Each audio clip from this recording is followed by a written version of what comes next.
Twahira Islamic Center Online School is a religious organization aimed at spreading Islam across the world. We offer the best Islamic courses online like the Holy Quran, Yasarna, Tajweed, Arabic language, Tafsir al-Quran, and many more. Twahira Islamic Center gives 3 trial lessons, no age limit, and it's a one-to-one interaction on WhatsApp, Zoom, and other social media platforms. Our teachers are qualified and highly professional. The fees is affordable. For more information, call 0708 384604. Twahira Islamic Center Online School. Learning made easier. نعم. أعوذ بالله من الشيطان الرجيم. بسم الله الرحمن الرحيم. الحمد لله رب العالمين. الصلاة والسلام على رسول الله صلى الله عليه وسلم وعلى آله وأصحابه ومن سار على نهجه إلى يوم الدين، ثم أما بعد. يقول الله سبحانه وتعالى: يا أيها الناس اتقوا ربكم الذي خلقكم من نفس واحدة وخلق منها زوجها وبث منهما رجالا كثيرا ونساء إلى آخر الآية. وقال أيضا: يا أيها الذين آمنوا اتقوا الله حق تقاته ولا تموتن إلا وأنتم مسلمون.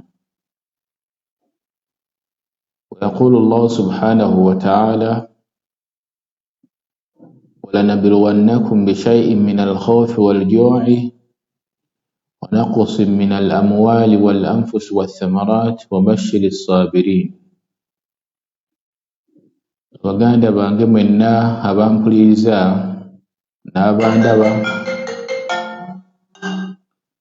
n'abandaba ku mikutu omuli omukutu ogwa Twahira Islamic Center,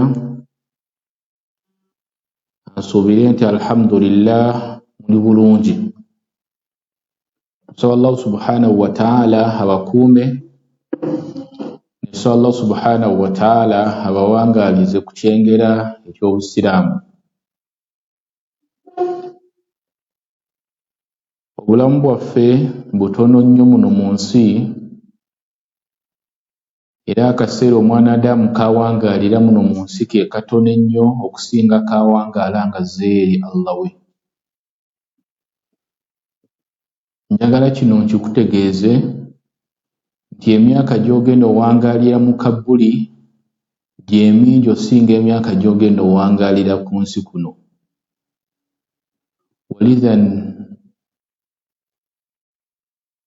amalu ma shi'ta, kola buli kimu ky'oyagala, naye ggwe manya eriyo akaseera w'ogenda okuddizibwa owa Mukamaawo. Abaafa mu gy'ekinaana,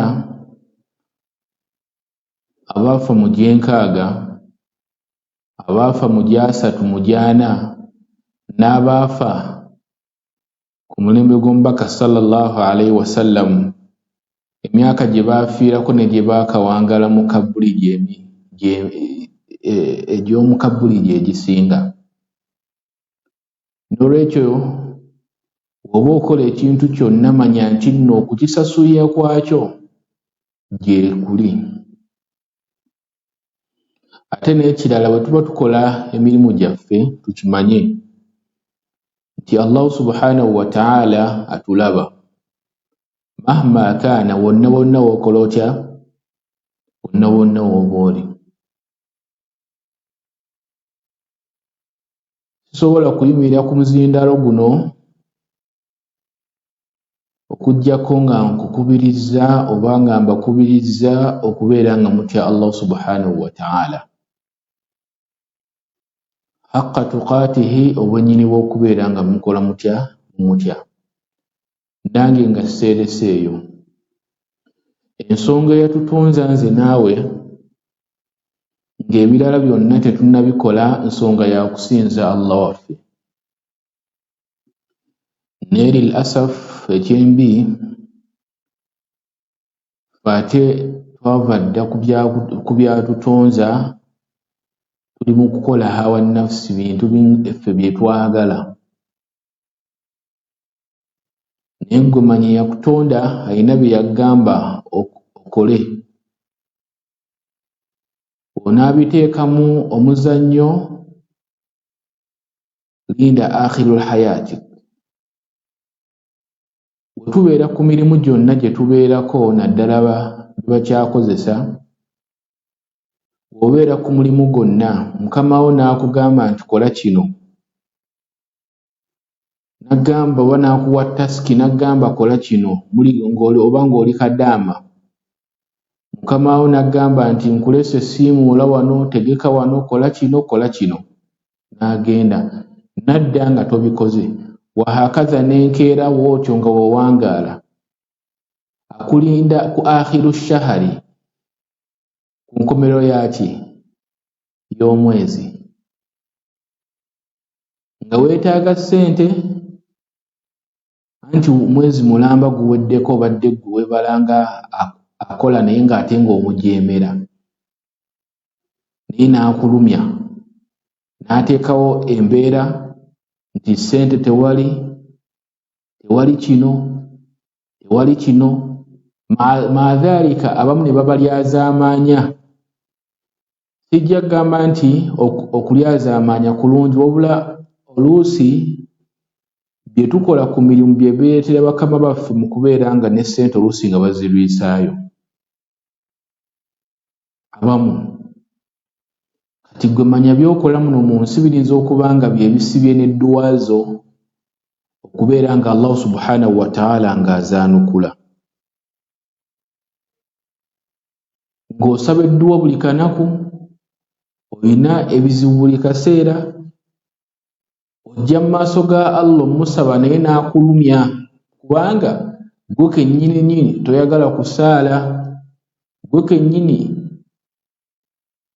toyagala kusoma Qur'ani, gwe kennyini amazambi k'otadde k'okola, naye ng'eyakutonda byonna bye yagamba okukola ne bye yakuziyiza obimanyi. N'olwekyo bannange, tuli mu nsi essaawa zino, tuli mu kaseera ak'ekigeze eky'amaanyi ennyo mu nsi zonna, kumpi otwaliza ewamu. Naye okusinziira mu Uganda nga weekiri kitokota si kisaanikire, obwavu bukutte wansi ne waggulu. Abantu essaawa zino buli omu akaaba ssente tewali, mbeera ekalubye, ebintu byekennemye, ebintu bya bbeeyi. Naye bannange mbakubiriza okubeera abagumiikiriza, n'ekirala mbakubiriza okubeera nga twekwatira ku Allah subhanahu wa ta'ala. Embeera yonna eya dhinki gye tulimu essaawa zino, ssente zibuze, ne Allah kino kyo yatulagaanyisa ng'atutonda, ng'atuteeka mu nsi nti walanabluwannakum bishay'in min alkhawfi walju'i wa naqsin min alamwali walanfusi wathamarati wabashiri sabirin. Allah yalagaanisa okubeera ng'atugezesa, ng'akendeeza mu maali yaffe, ng'akendeeza mu buwangaazi bwaffe. Ennaku zino obubenje bukutte wansi ne waggulu, ng'akendeeza ne mu bimera bibeera nga tebikyabala bulungi. Tuukako ku nnyaanya essaawa zino, ennyaanya emu bagigguza $5. Naye ng'ate bino byonna era nange nze nsaasira omuntu atakkiriza Busiraamu, kubanga byonna ebituukawo mu nsi, tuukira ddala okuva mu korona, Allah subhanahu wa ta'ala byonna yali yabyogerako nti ajja kuleeta endwadde, tunoonye n'eddagala naye nga tetulikola ki, nga tetuliraba. Kati laba mu mbeera eno gye tulimu, Allah yatugamba nti walanabluwannakum bishay'in min alkhawfi. Essaawa zino buli omu waali atya, tuli mu mbeera ya kutya. Essaawa zino embeera abantu basinga tuli mu mbeera ng'otya ne munno gw'olinaanye, n'ogamba ono tabanga muntu wa gundi, tebaleeta drone ne bantwala. Omuntu ennaku zino batteeronga nze simala gwogera, okutyoka abantu kwe balina mu mitima gyabwe. Abantu juu'i, enjala mpitirivu. Abantu ennaku zino abantu balya kimu, tetuli mu muggalo, naye abantu abasinga essaawa zino ebintu tewakyali ebintu bya bbeeyi.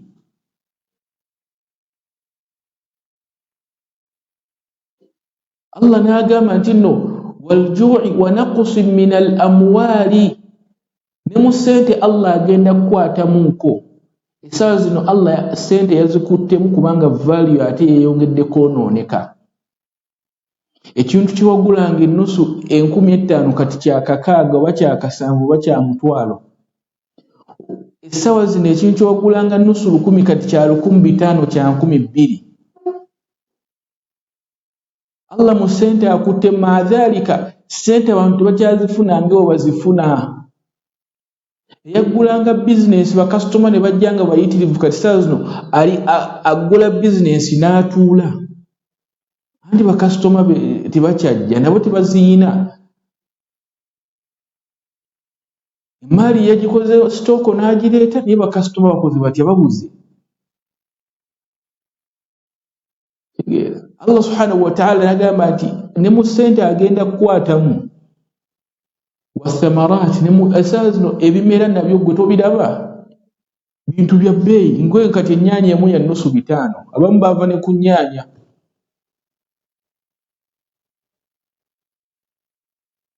Naye Allah subhanahu wa ta'ala yagamba bashiri sabirin, sanyusa abagumiikiriza, alladhina idha asabatuhum musiba, nga waguliddwako. Kati essaawa zino gwe tulimu musiba guyinza okuba tegunnagwawo, naye Abannayuganda basinga tuli mu mbeera nti nno tukola kya lunaku, ye majority yeffe ffenna abasinga tetuli kuleva. Basinga nti olina ssente, wakola sitooko, olina obuwumbira. Ne bannange mbakubiriza tugambe nti inna lillahi wa inna ilaihi raji'un. Allah subhanahu wa ta'ala twava eri gy'oli, nkakasa era Allah gye tugenda okukola ki? Okuddeyo. Edduwa si y'abafu, tewali bwe bagiwandiikira nti y'abafu bokka.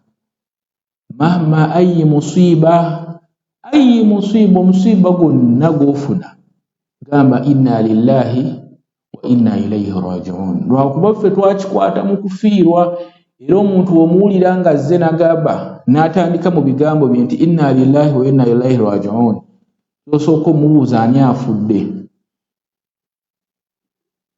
Naye omusiiba gwonna gw'ofuna tukubiriza okubeera ng'ogamba inna lillahi wa inna ilaihi raji'un. Tuli ffenna kati n'olwekyo bannange, embeera gye tulimu essaawa zino mu Uganda ne mu nsi ezisinga otwaliza ewamu, bannange mbakubiriza okubeera nga tugumiikiriza n'ekya twekwatire ku Allah. Twekwate ku Allah. Bino byonna edduniya gye tulimu biiye, byonna n'ebigenda mu maaso abimanyi. Era nze ntunuulira omuntu ayina obweraliikirivu mu nsi nga si yiye. Eyakutonda akimanyi bulungi buli ekigenda mu maaso. Gwe tuusaayo nsonga osirike ogaye ayi Allah nzize mu maaso go olw'ensonga ebintu byekenemye, ssente zibuze. Ayi Allah ssente zibuze, ssente zizo mu mannya ga Allah, ng'omuyita anta al-ghaniyu, ya Allah ssente zibuze. Anta al-fattah, ayi Allah gwe musumuluzi, ayi Allah sumulula. Ojja kulaba Allah w'ataasumulule. Era nze bannange sigenda kulekayo kubakubiriza nti bannange tukwase Allah ensonga zino agenda zimalira. Tuzijje mu mikono gya gavumenti. Gwe kwasa Allah, kubanga Allah yennyini gavumenti. Eriko etaliiko zonna Allah yennyinizo. Kati gwe mukwasa ye osabe Allah, Allah ajja kumalira. Lwakuba bino we twogera bino abantu babirabanga walumbe, oba nga babirabanga zaakaya, oba oyo tamanyi byayogera. naye okukakasa nti mmanyi bye njogera n'abali mu gavumenti Allah subhanahu wa ta'ala ye yabatunda, n'abali mu gavumenti baddu ba Allah. Kati lwaki siigambe nti gavumenti ya Allah? Kati kitegeeza ebizibu byonna byeba ereese oba mu nsi oba ki, tukwase ye Allah ajja kukola ki? Ajja kutumalira. Olunaku olwaleero tuli ku kitundu kyaffe ekyokubiri eky'omusomo gwaffe, ensonga ezireeta emikisa mu bulamu bw'omwana Adamu. Nabagamba sabbiiti eyayita ey'emabega nti emikisa giva eri Allah subhanahu wa ta'ala, era eriyo abaddu Allah be yatonda nga tebalina mikisa, barakaati. Kati zino zimu ku nsonga z'olina okubeera nga weekwatako oba oliawo Allah subhanahu wa ta'ala okuleeta barakaati mu bulamu bwo. Teweetuulako bwetuuzi, tegeera, teweetuulako bwetuuzi. Jjukiramu mu bimu ebintu ebikyusa obulamu bw'omwana Adamu mulimu okusaba Allah n'okugondera Allah n'amateeka ge. Allah asobola okuba nga yakutonda nga toyina mikisa mu bulamu bwo, naye n'obaako bye weekwatako Allah n'ateeka barakaati mu bulamu bwo. Kati n'olwekyo teweetuulako, weefeeko mu kubeera ng'okola ebiyinza okubeera nga bitebenkeza mu bulamu bwo. Omulundi ogwayita twakoona ku nsonga zaalinga bbiri. Ne tugamba taqwa Allah, okubeera nga tutya Allah subhanahu wa ta'ala, n'ensonga endala ne tugamba as-sala fi waqtiha, n'okusaala. Era ne tubinnyonnyola. Olunaku olwaleero ku bimu bye tugenda okukoonako, tugenda kukoonako dhikirullah, okuyitiriza okujjukira Allah. Bwe boogera ku kujjukira Allah, gwe manya boogera kujjukira Allah, ekiba kisooka okujjiranga kuba kumutendereza na Qur'an. Bw'oba ng'oyagala Allah subhanahu wa ta'ala okubeera nga akuteera obutebenkevu mu bulamu bwo, mujjukire. Era Allah subhanahu wa ta'ala yatugamba mu suratu Ra'd aya 28, n'atugamba alladhina amanu wa tatma'innu qulubuhum bi dhikrillah, ala bi dhikrillah tatma'innu qulub. Okujjukira Allah nga tekunnateeka barakaati mu bulamu bwo, wabula kugenda kutebenkeza obeere mutebenkevu mu mutima gwo. Omutima gwo gubeere nga guyina qanaa, ng'osiima n'ekyo Allah subhanahu wa ta'ala kyakoze atya, kyakuwadde.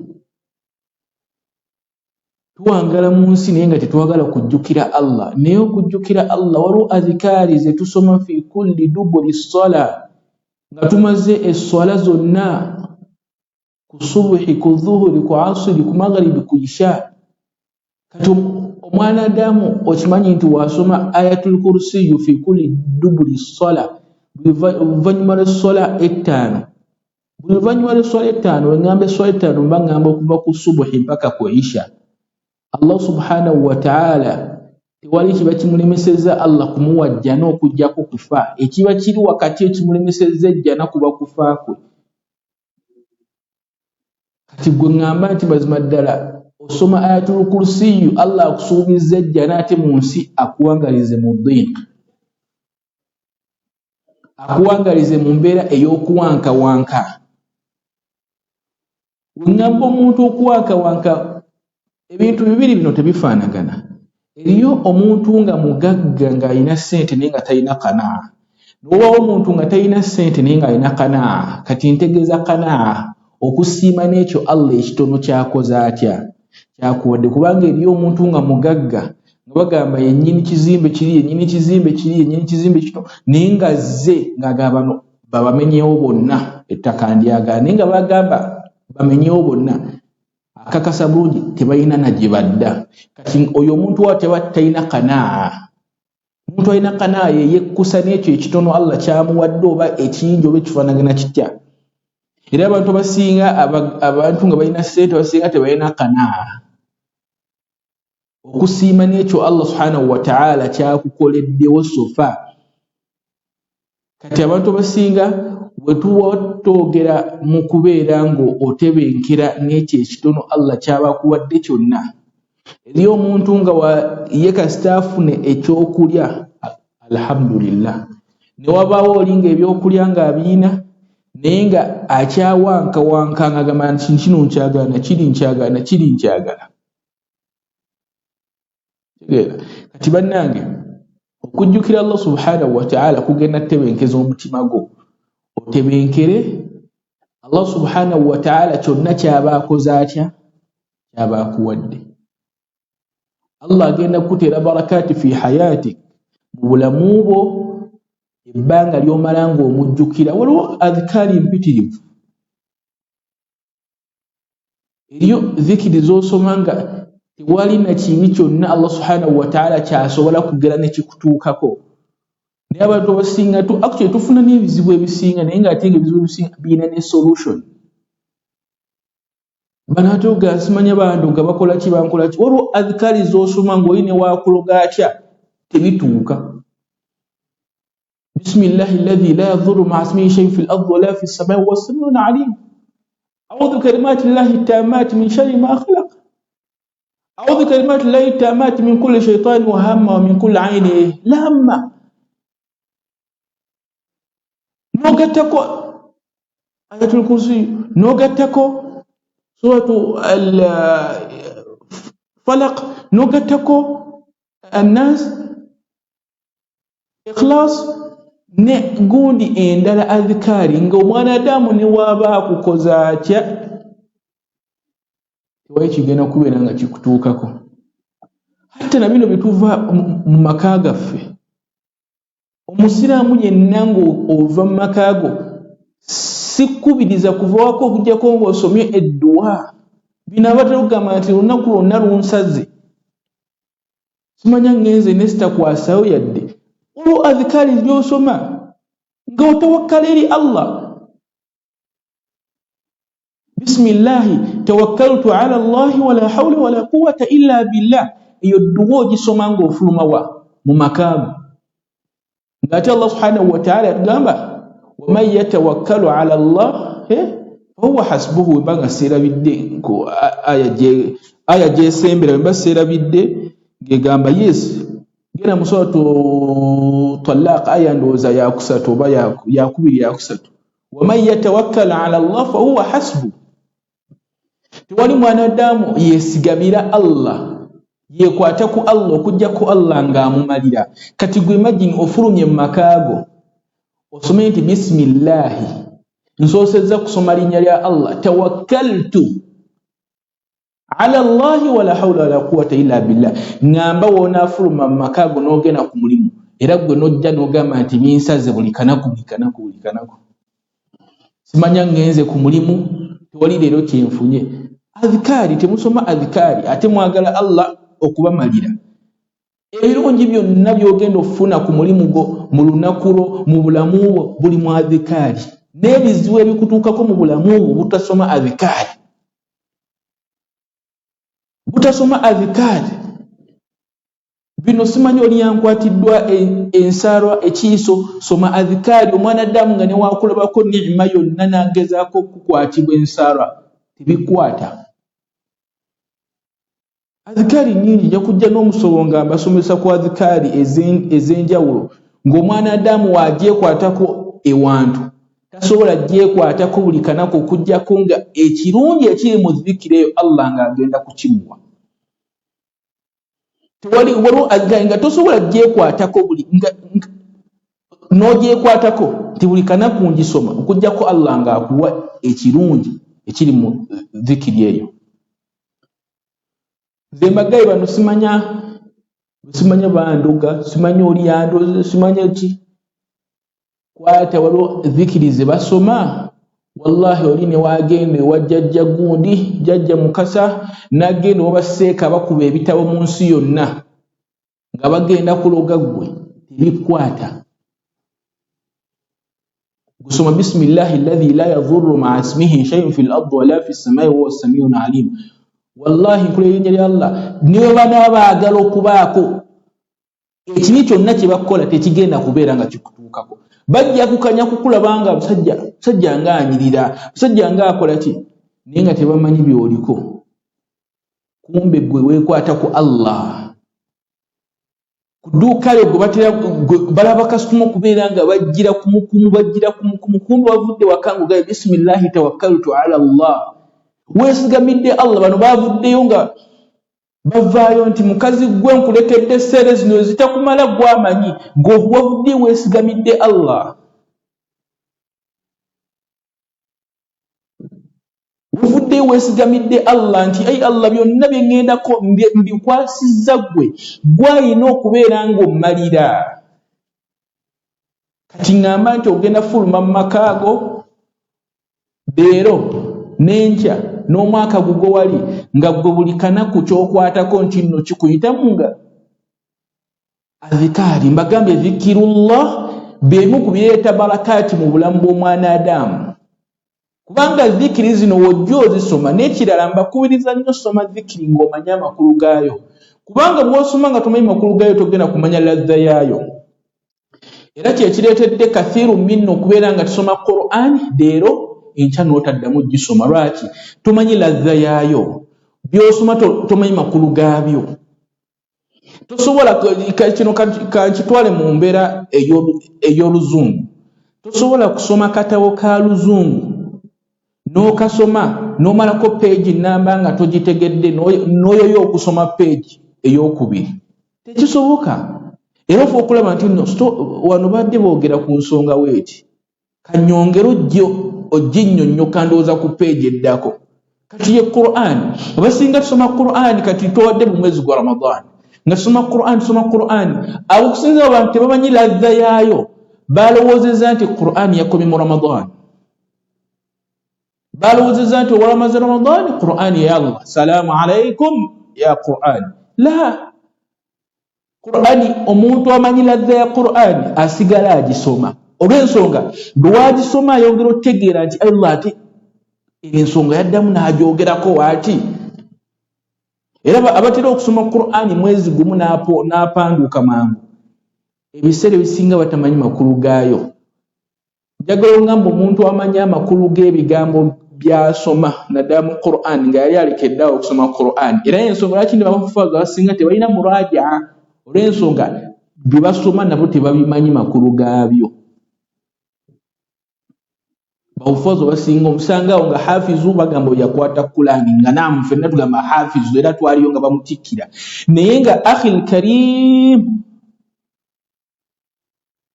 nga talina murajaa, naye ng'ekibuza omurajaa ogwo kubanga tasobola kukola division ya bintu by'atategeera. Era basinga bawufazo omurajaa afaayo kugukola mu kaseera nti kati tugenda mu sizoni batwetaaga ya talawiya n'obalaba nga basiba kiro mu kukola nti waliyo akasaabaka waliyo ki. Naye omuntu ahlul Qur'ani tasoma Qur'ani nti olw'okuba Ramadani buzze, tasoma Qur'ani nti olw'okuba omusaabaka buzze, tasoma Qur'ani nti olw'okuba bamugambe ogenda kufuna kino. Asoma Qur'ani olw'okutegeera amakulu gaayo, Allah biki bye yali atutegeeza, kubanga Qur'ani information Allah gye yali atutegeeza tumanye. Bino byonna bye tusomesa tetwali bisomesezza nga senga twali tetumanyi makulu gaabyo. Kubanga sisobola kujja ano neekalakaasa nga neekalakasiza ku bintu bye sitamanyi, neekalakasiza ku bintu bye nkakasa nti Allah subhanahu wa ta'ala yagamba ti ala bidhikrillahi tatma'innul qulub. Ningamba ya basi okujjukira Allah kutebenkeza omutima. Omwana Adamu n'abeera nga kwegamba omutima gwe mutebenkevu, tegulimu wasiwasi wa dunia. Nenaku zino abantu tulina wasiwasi wa dunia, okwata kino okwata kiri, naye nga byonna butajjukira Allah. Naye bannange mbakubiriza mwenna abampuliriza wano ku Twahira nti bannange Qur'an we tuba twagala emikisa mu bulamu bwaffe tutegeere adhikari. Olwo adhikari zisomba ku makya sabahan ne masaan. So tegeera dhikiri ozeekwateko wallahi ojja kulaba ebirungi n'ebyotamanyi. Ojja kulaba ebirungi by'otamanyi mu dduniya muno nga n'ebikutuukako tomanyi wallahi bituusewo bitya.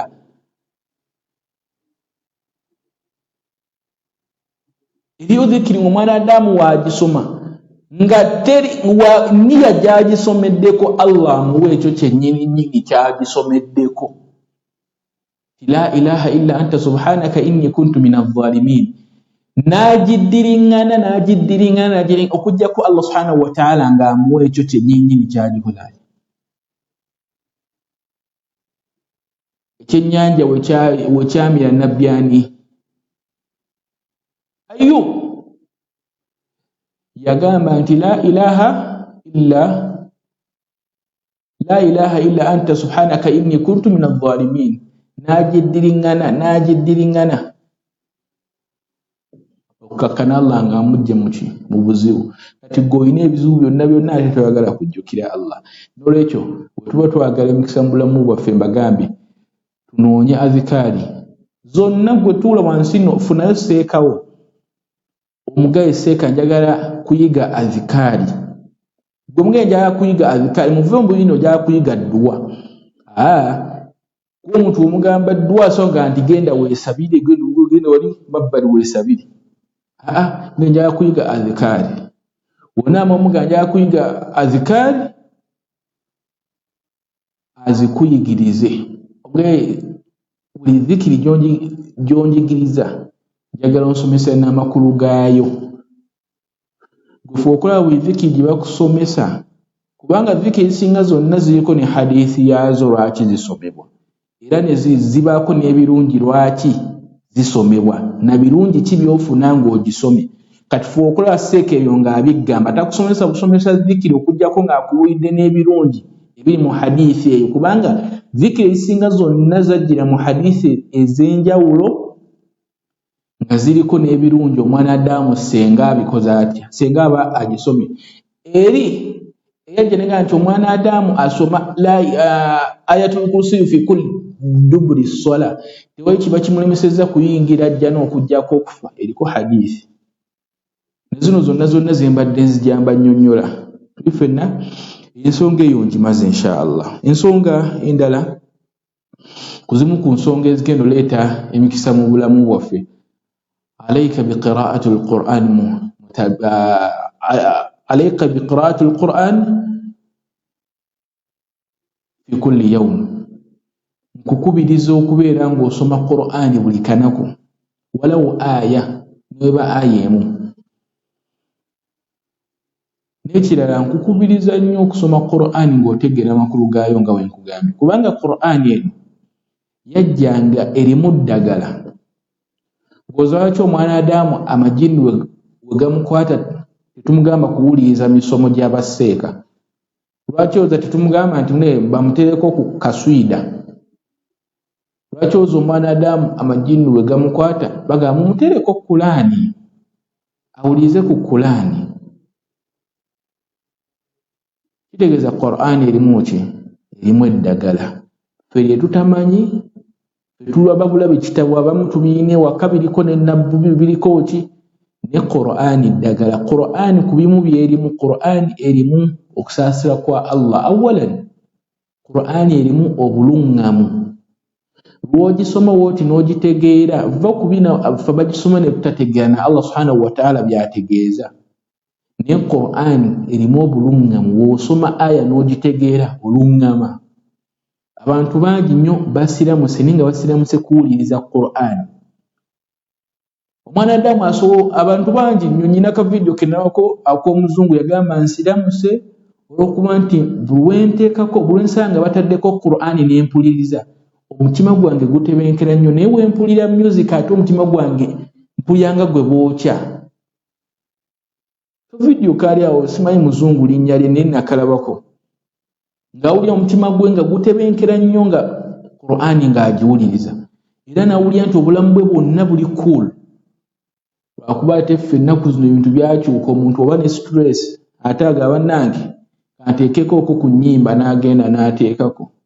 Era abantu abasinga be batera omumenya ku mitima bawuliriza nnyimba tuli ffenna naye mbaga Qur'an erimu okulungama, Qur'an erimu emikisa, Qur'an erimu eddagala eryaddala nno ova ku ddagala lino. Qur'an erimu eddagala eryaddala eriwonya. Simanyi bano omutwe gunnuma, Qur'an. Stress nyingi, Qur'an. Amajini, Qur'an. Qur'an simanya olususu simanya lunsiiwa biki tugamba bakusomere amazzi ga lukiya weeyiseeko. Qur'an erimu ebintu bingi nnyo, n'olwekyo Allah subhanahu wa ta'ala yatugamba afala yatadabbaruna al-Qur'an walau kana min 'indi Allahi lawajadu fihi ikhtilafan kathira. Singa Qur'an yava ewatali Allah mwalabyemu ensobi nnyingi, naye tewali yali asomye Qur'an n'akwata mu nsobi. Tulaba tina abasajja basoma Qur'an bamanyi n'olulimi, naye teri Muwarabu yali akutte mu Qur'an ensobi, naye bakwata ensobi mu bitabo byonna ebiwandiikibwa abantu nga baatulanira gina y'abantu ng'abiri, naye bagano mwakolamu ensobi. Allah subhanahu wa ta'ala mu Qur'an gye yakola tewali yali yeetaaza, yali avuddeyo naga Qur'an mulimu ensobi weeti nti mumpandiika. Era oluusi ebeera mu mpandiika y'abaagifulumya bano, naye eri asulu eba teyaliimu ki nsobi. Qur'an erimu ebintu bingi, naye mu byonna nkukubiriza oba oyagala emikisa mu bulamu bwo, alayka bi qira'ati al-Qur'an. Mbagaye niweeba aya buli kanako tufe mu kusoma Qur'an, kubanga tewali yali yeekutte ku Qur'an n'asigala mu mbeera embi, taliyo. Va ku bano we ŋŋamba okwekwata ku Qur'an mba ŋŋamba n'ogyekwatako kafatani. Siga bano abagyekwatako ate eno nga gyali kitundu n'eno nga gyali kitundu. Ŋŋamba yeekutte ku Qur'an kubanga yo Qur'an togenda gikwenyakwenya. Kuba yo Qur'an kiringa okukwenyakwenya Allah. Si bye bino nti nno ate ndi wa opposition ate n'eno ngwayo. Qur'an ya Allah woba gy'osaze owuliriza gy'olina owuliriza, si bye bino nti nno ku nnyimba mpulirizaayoko ne ku Qur'an gye ndi. Ffe kubanga mu nsi mwe tuwangaalira ennaku zino omuntu afunamu akadde k'ennyimba naga kano kayimba bannange wenkawuliriza bannange omutima gwange omukwano gweyongera, ate eno n'afuna akadde n'asoma Qur'an togenda kufuna ladha yaayo mu butuufu bwayo. Ladha ogenda gifuna nga weekutte ku Qur'an wenna nga kyonna ekitaalaka mu kubeera nga kikwatagana ebitali Qur'an okyesamba. Wallahi ogenda kufuna mu Qur'an ebintu bingi n'ebyotamanyi. Twekwate ku Qur'an twagala mbagambye emikisa mu bulamu bwaffe. Va mu kubeera ng'opalapalanya wooti mu bulamu bwo, eno nnyimba eno Qur'an, eno nnyimba eno Qur'an. Abaana ab'obuwala mbalaba nnyo ku TikTok, ogenda okubeera ng'oscrollinga dere yakoze ka challenge k'oluyimba, n'oscrollinga n'olaba challenge ng'asoma Qur'an. Ebya Allah si bya halfway, si bya kasavu kanyama. Ebya Allah byakubeeramu nga byonna ng'obirimu. Allah tebamugabanyamu nti ate eno nja kugendako eno mu nnyimba ate ngendeko mu Qur'an. Weba Qur'an ebeere Qur'an. Oba oyagala okufuna ebirungi mu Qur'an olina gyekwatako nga Qur'an nga yo. Era gwe oba oyagala okukakasa gwe weekwate ku nnyimba ne Qur'an, togenda kufunamu kirungi kyoyagala mu kufuna mu Qur'an. Funa akadde akawuliriza Qur'an n'ak'okugisoma buli kanaku. Bagambye ne woba osomyeyo walawo aya ate kati gwe atamanyi kugiyiga weerwaneko ogiyige, kubanga ennaku zino bannange embeera yazze tekyalimu takallufaati, tekyalimu kubeera nga batukaluubiriza. Essaawa zino osobola osomera Qur'an yonna gy'oli ku ssimu yo mu budde bwonna bw'oyagala nga bakusomesa. tebikyali nti no bannange mbabbize nnyo amasomero ga online gazze twahira yino weeri lwaki tojja newewandiisa n'osoma kitaabullah kubanga gwe manya byonna gye beetoolera byonna gye bigenda weeti nga byetooloola ati the end ogenda kuba tokyali mu nsi gye byetooloolera weebiti ati the end ogenda kuba tokyalina buyinza ku kintu kyonna muno mu nsi.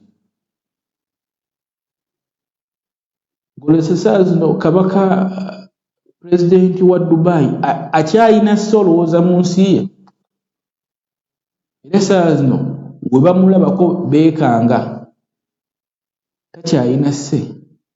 Sheikh Muzatoza akyalina sse ne bantu munne taatawo yennyini eyafa Allah gwe yajjula ne maama ne mukwano gwo aba takyalina sse ku kintu kyonna Allah wamala omutwala sse essaawa zino ogiina kati gwasobola okugamba nange mu ssente zenfunye kanzijemu zino kanziteeke mu Qur'an ngiyige ne bagamba alhamdulillah basinga tuwaddeyo mu kubeera nga tuzimba emizikiti ne tukola hijja ne umura. Nyina n'omusajja gwe mmanyi akakola hijja ezisukka 8 nga buli agenda okuva Allah we yamusumula buli mwaka agenda n'akola hijja. Umura buli kanaku umura buli wamanyande waliwo ekibiina kyakozesa buli agenda mu umura kugamba Makka yagifuulanga wona agenda mu kyalo naye wallahi tamanyi kusoma yadde kigambo kya Luwarabu tamanyi yadde kugatta kigambo kya Luwarabu kya nnyukuta 3 era lumu namugamba Haaji Allah kaali kutwala byonna ojja kuba obikoze kubanga ye musajja musaddaasi azimbye emizikiti ku luguudo lw'e Kayunga awo ne ku luguudo lw'e Masaka kuliko n'emizikiti ndowooza giringa nga 3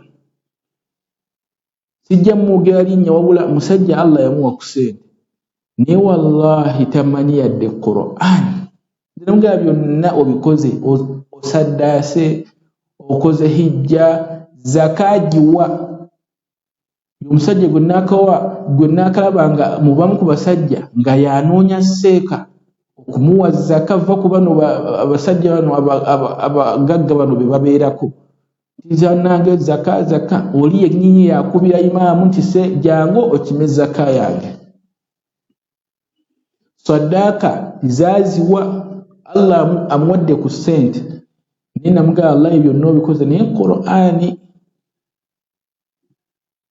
ekikwase naku ne mamu ku baana be omu yamutwala mu taafiizu ndowooza oba anaatera n'okumala ku gundi ndowooza anaatera naye wallahi tamanyi kusoma Qur'an gwenna ali eyo ng'ompuliriza byonna oliza okuba ng'obyagala emisomo gy'obusiraamu ng'ogiwuliriza era gye gijjudde mu ssimu yo ng'ebalaba mu ssimu yo tebalabamu yadde luyimba lwonna misomo seeka gundi nga ne Qur'ani app mweziri nga ne muki nga ne bagenda mu search engine yo mulimu bintu bya ddiini Qur'an ki naye oba tomanyi gisoma ntera okugamba ekigambo kyange nti okuuma lubugo lubaale mubbe oba webba weka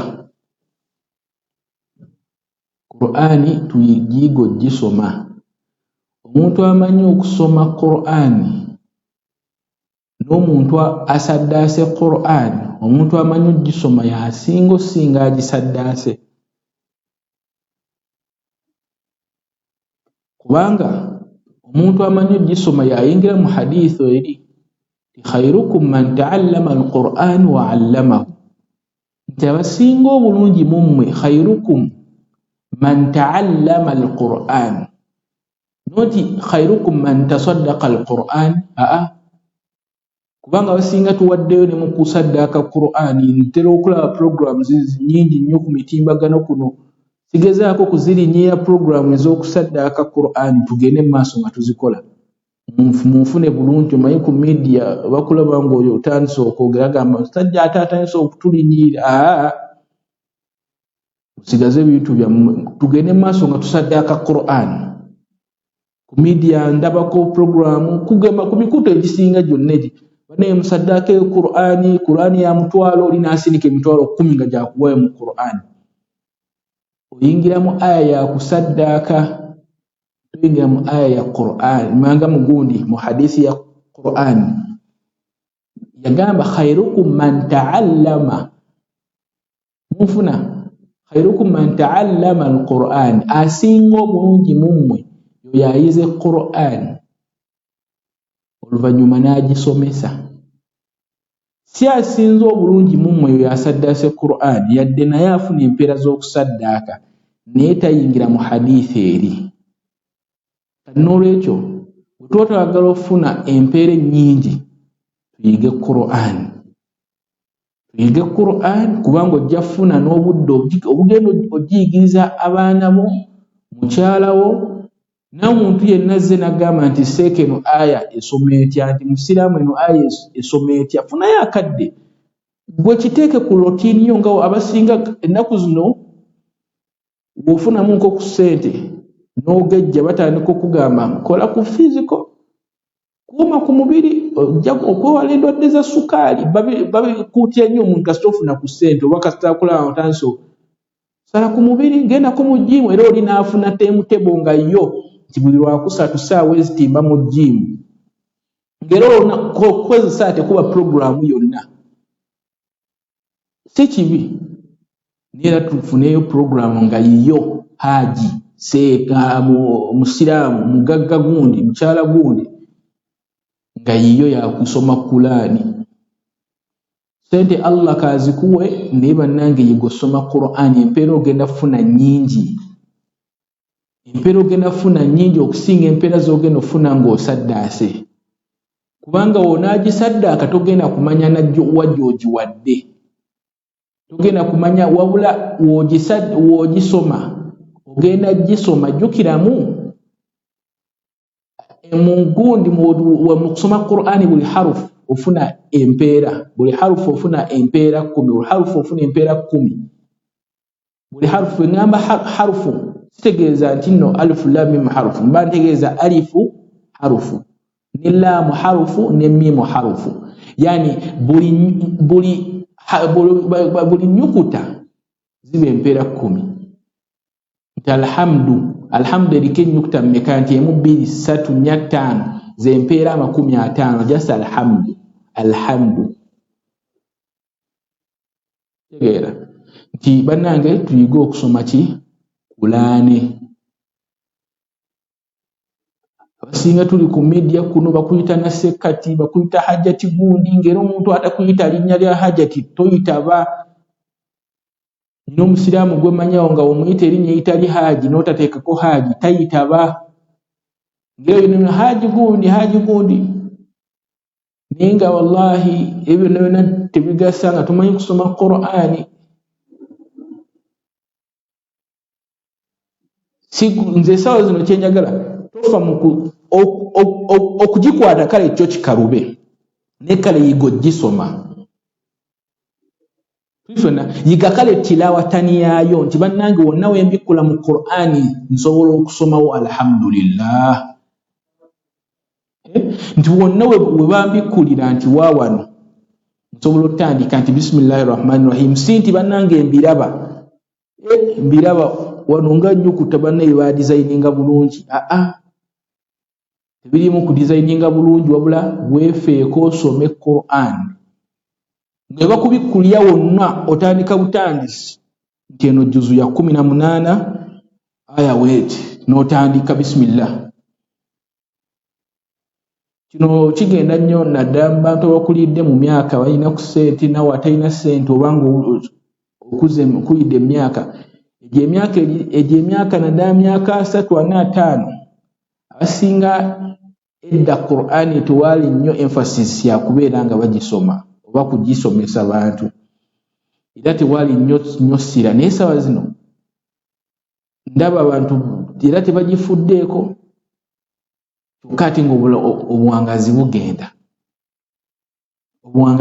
naye nze njagala nkugambe gwe haji ampuliriza hajjati shekkati gwe bayita shekkati naye nga toli shekkati waddala oba gwena gwe bayita hajjati oba ti omubaka sallallahu alaihi wasallam Qur'an teyagiyigira ku myaka 2 oba 3, bagiyigira ku myaka 45. Baswahaba abasinga baswahaba ba Abubakari bagiyigira ku myaka 3. Kati gokyali mu 3 ate ogamba tosobola gisoma, naye nga ate bali baafa bagimanyi, naye nga ate baafuna obuzibu obw'amaanyi ennyo nti yali yakamala okukwata aya ate ne bamugamba nti eyo bagisanguddemu mu Qur'an.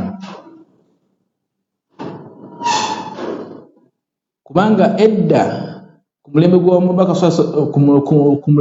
gw'omubaka sallallahu alaihi wasallam sahaba yamala okukwata aya ng'agikutte mu mutwe yamanyi entuufu, ne bajja ne bagamba nti eno aya yasanguddwa mu Qur'an, ne bazzaawo eno. Kati gwe imagine teri kizibu ng'ekyo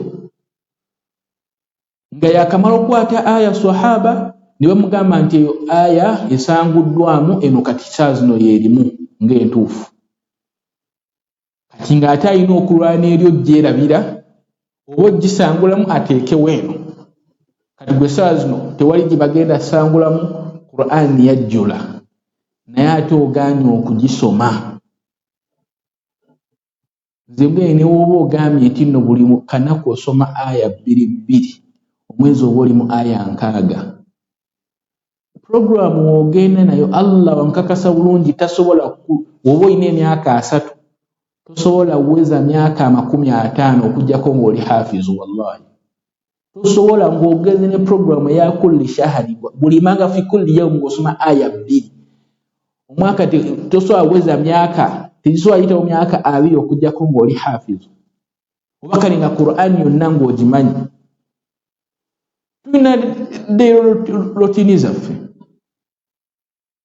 nga buli kanaku olina okulya, era basinga balina ne timetable kwaliira nga yagamba n'abakozi be nti nze breakfast njagala ssaawa 4, ng'era bwe zikoona ssaawa 4 eba ku mmeeza, bwe zikoona ssaawa 7 gwennyini lunch ng'eyingiddewo, bwe zikoona ssaawa 10 nga baleeta kacyayi.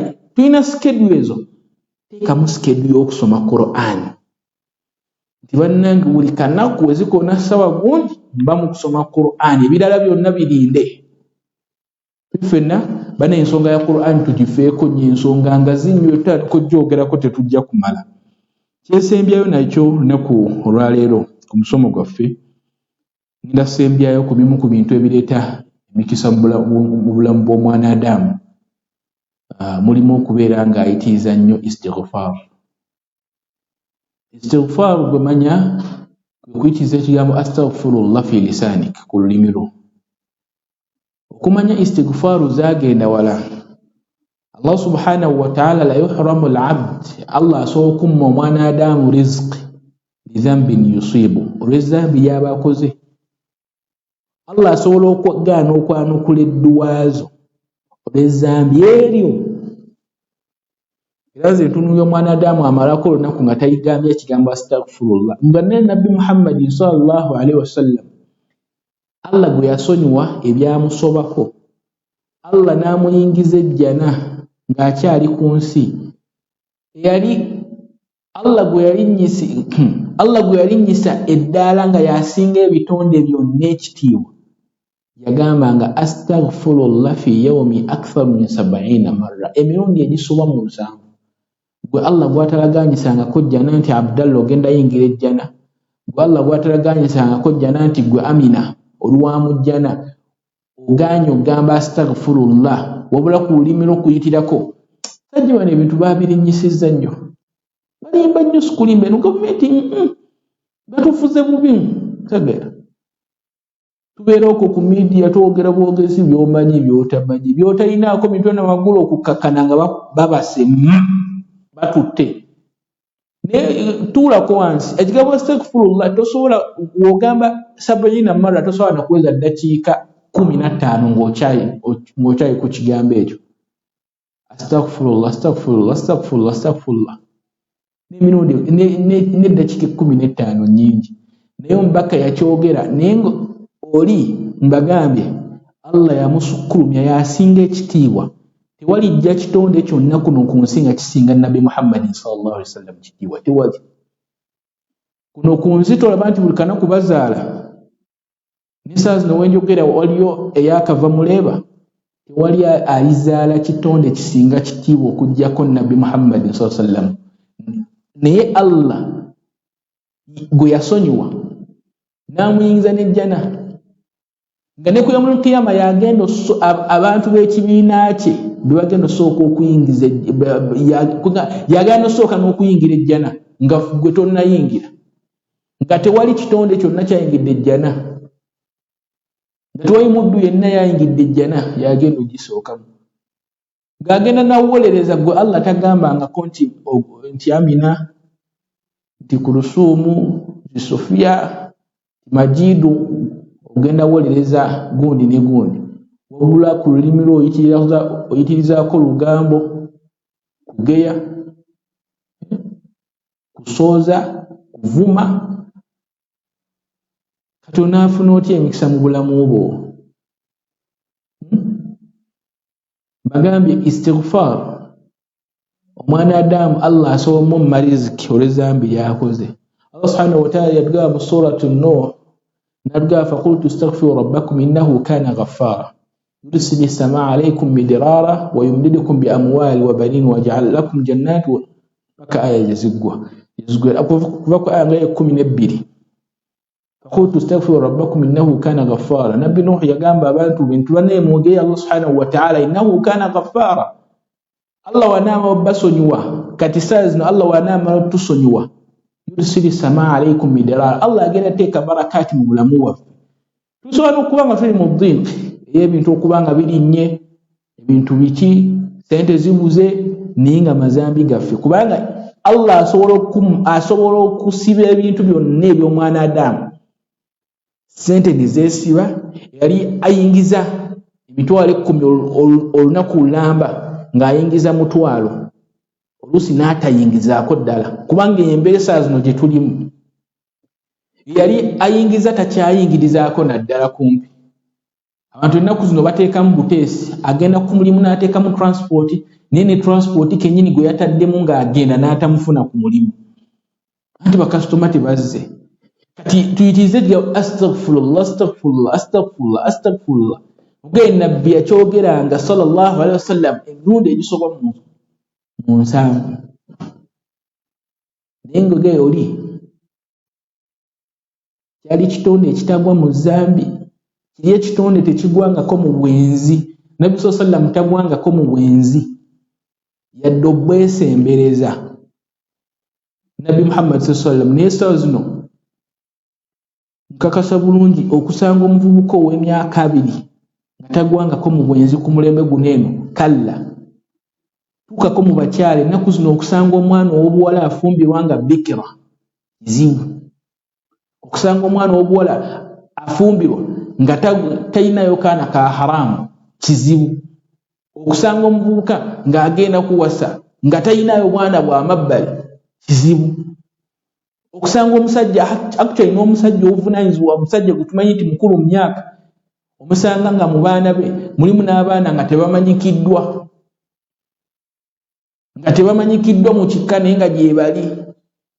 Naye oli naye ngambe ebyo byonna byonna gwe abikola naye toyagala kwegayirira Allah ate kusonyiwa. Naye ate oli eyali tabikola ate ye nga yeegayirira Nabbi Muhammad sallallahu alaihi wasallam. Kati ngamba nti gweyagala Allah akwanukula atya? Gweyagala Allah akwanukula atya? Ninga ku mazambi konna kw'otambulira. Abantu basinga kati abamu osobola okubeerawo ng'agamba nze siri mwenzi, alhamdulillah gye bali abaddu ba Allah, ng'agamba nze siri mwenzi. Naye ate ng'okugeya kw'otadde nga mugeyi, nga okugeya watandika okugeya, Allahu akbar, bitooke bye bigwa tuli ffenna. Naye kati bannange maliriza ebigambo byange ebyaleero ku musomo gwaffe ku nsonga ezireeta emikisa mu bulamu bw'omwana Adamu. Bannange tuba twagala emikisa mu bulamu bwaffe tuyitiriza istighfar, kubanga Allah asobola okukwata mu bintu mu bulamu bwo olw'amazambi. Kati ekirinza okubijjawo istighfar. Istighfar mu istighfaaru Allah akusonyiwa mbuno n'amazambi g'okoze kuba eriyo ezzambi ly'okola nabe nga tomanyi. Yes, eriyo amazambi g'okola nga tokitegedde na zambi ng'wabikoze totegeera. N'olwekyo bannange saagala kuwanvuya bigambo byange naye njagala obbakuutira nti tuyinza okuba tuli mu kaseera saa zino ke tulimu olw'amazambi gaffe ge tukola.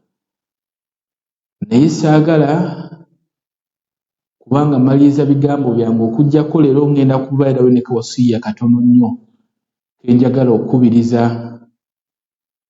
abavubuka mwenna abampuliriza. Omuvubuka wenna ampuliriza gezaako okulaba ennyo bulamu bwo, lwananga nnyo mu buvubuka bwo, weewale ogwa mu mazambi amanene, kubanga amazambi amanene bwe wogagwamu mu buvubuka bwo kizibu nnyo gawona mu bukadde. Kizibu nnyo okuwona amazambi ge wagwamu mu buvubuka mu bukadde. Naye kirala weewala otandikawo ezzambi lyonna kubanga togenda kusobola kulivaako mangu. Amazambi abasinga tuli addicted ku go. Nina omuvubuka emabegakaawo yansindikidde ka message n'angamba Sheikh ngezezzaako nnyo okuva ku kasabbuuni naye wallahi kigaanye. Buli wengezaako okwagala okuva ku kasabbuuni kasitanda omukyala ng'ayambadde nze mbadabya ddala tayambadde.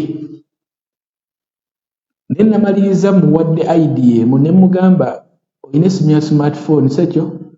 Ne mugamba sooka weesonyiwe essimu ya smartphone okumala omwaka mulamba. Simanyi oba yagyesonyiwe fabillahi alayhi.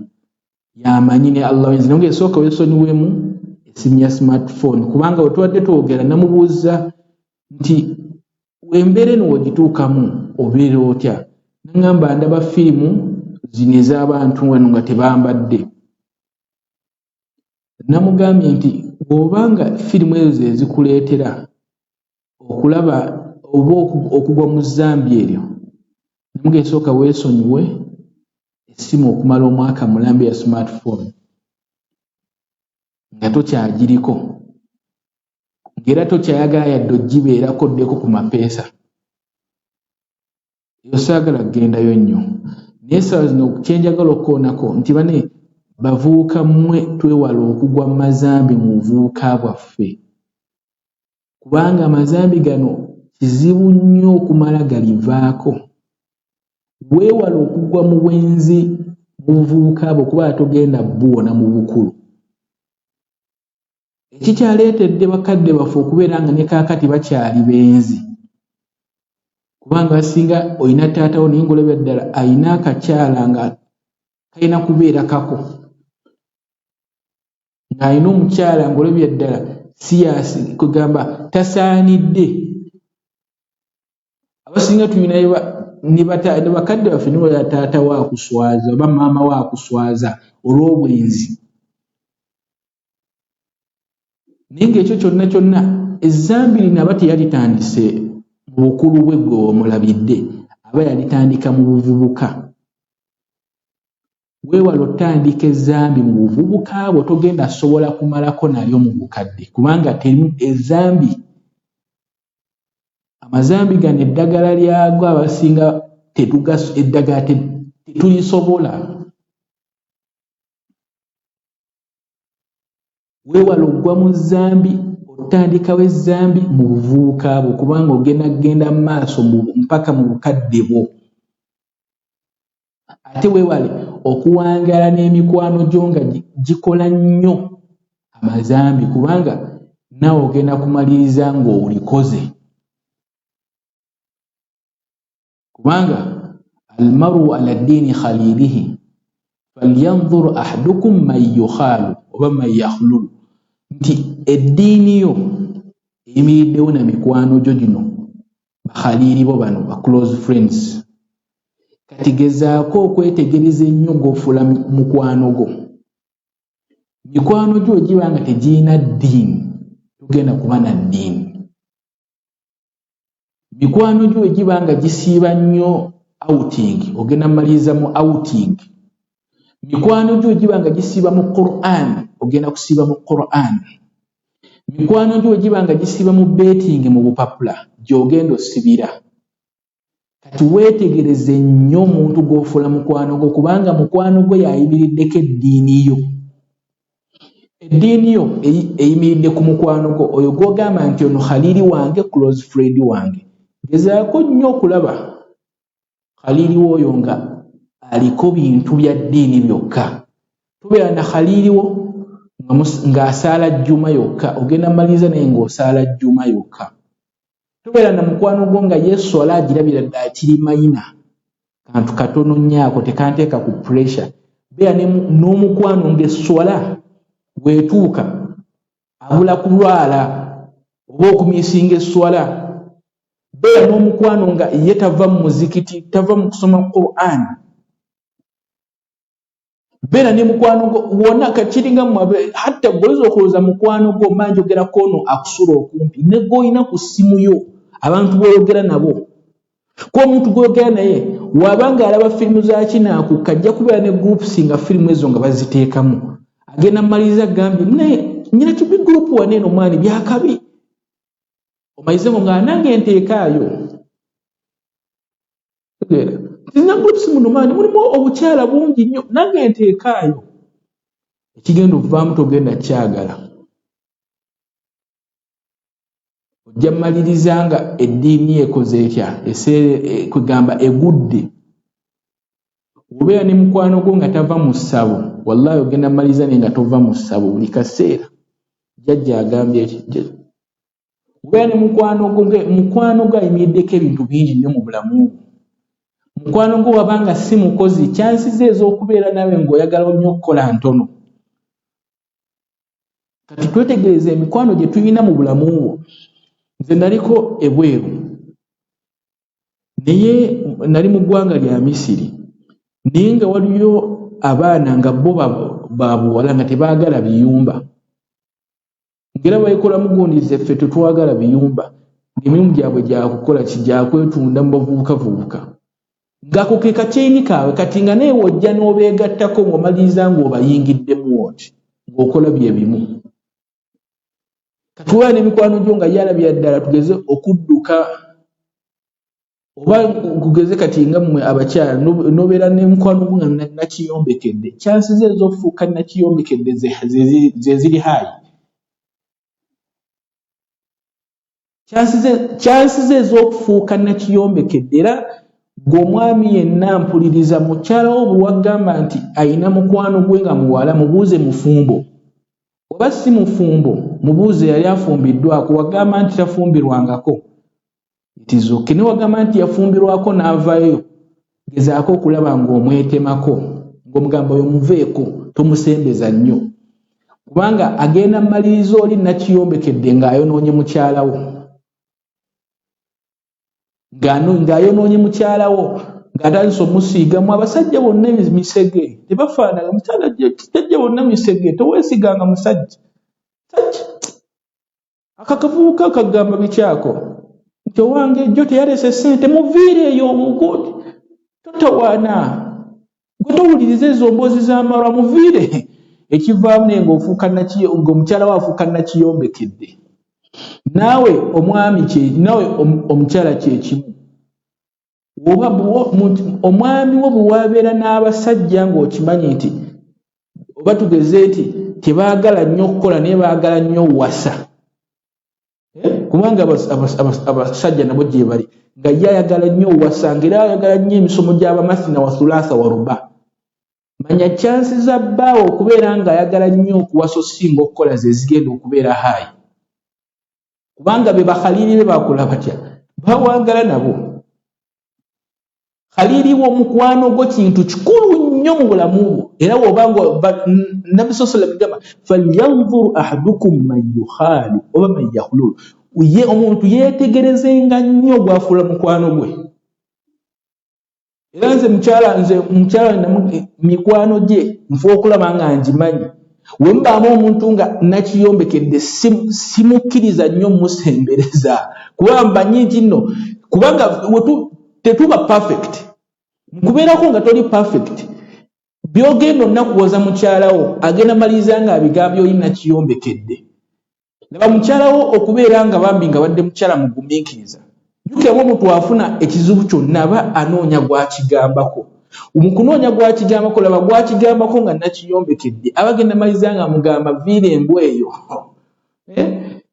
vaayo eyo musajja talina mugaso kakana ng'odduseeyo osegeera kati mukyalawo oba omuntu we yenna gw'oyina naddala ng'okimanyi nti omwetaaga naddala kati kano kabafumbo omuntu ogezaako okulaba nga alina mikwano gye emirungi